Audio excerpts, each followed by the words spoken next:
right, so I do have a little bit of a list here today, so just bear with me and then happy to take your questions.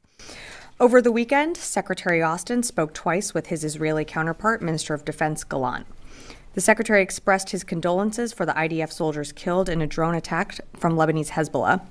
The secretary also reinforced the importance of Israel taking all necessary measures to ensure the safety and security of UN peacekeeping forces and Lebanese armed forces, and the need to pivot from military operations in Lebanon to a diplomatic pathway to provide security for civilians on both sides of the border. Secretary Austin again raised concern for the dire humanitarian situation in Gaza and stressed that steps must be taken soon to address it. Is there a concern that Israel is breaking these policies that In each of his calls, the secretary reiterated the United States' commitment to Israel's security. And that's why, over the weekend, Secretary Austin authorized the deployment of a Terminal High Altitude Area Defense, or THAAD battery, and associated U.S. military personnel to help bolster Israel's air defenses following Iran's attacks against Israel on April 13th and again on October 1st. Yesterday, an advanced team of military personnel and initial components necessary to operate the THAAD battery arrived in Israel. And over the coming days, additional personnel and THAAD battery components will continue to arrive and will bring the THAAD to fully operational capable in the near future. This decision was made in part of the broader adjustments the U.S. military has made in recent months to support the defense of Israel and protect Americans from attacks by Iran and Iranian-aligned militias. This is not the first time the United States has deployed a THAAD battery to the region. Earlier this year, a THAAD was deployed to the Middle East following last year's October 7th attacks to defend American troops and interests in the region. In addition, the United States has previously deployed a THAAD battery to Israel in 2019 for training and an integrated air defense exercise. Would the Secretary prefer that Israel not strike Iran's nuclear facilities? Appreciate the question in a different angle. I'm not going to be able to provide more than the readouts.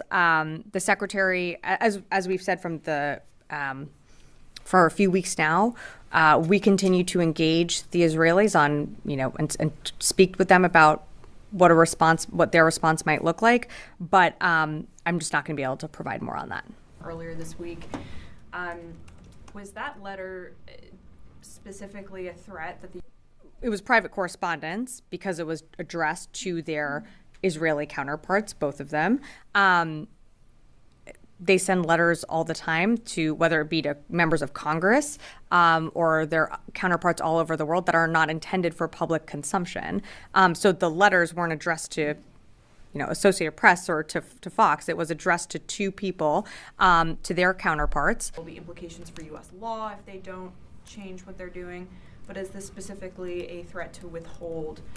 I have seen some of the social media circulating around this letter. I understand the questions that you're asking about it, but this was meant to be a private letter. I shouldn't have said personal, a private letter between government officials talking about the situation in Gaza. And it was intended to be private. And those are conversations that also happen in person that are private conversations. We don't read all of those out every single time. Is there a concern that Israel is breaking these policies that In Gaza, the president committed to not putting troops on the ground there, which is why you saw what we did with JLOTs. We continue to support and stand by Israel in their self-defense. I know there's a lot of parsing here, but the THAAD capability, while it is going to Israel, it is temporary. It is, temporary provision of air capabilities that they need should they face another attack like they did on October 1st.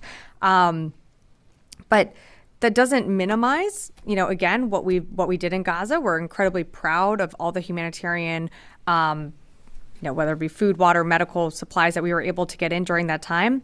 But more needs to be done. And it needs to be done quickly. And that is something that the secretary continues to impress upon in all of his calls.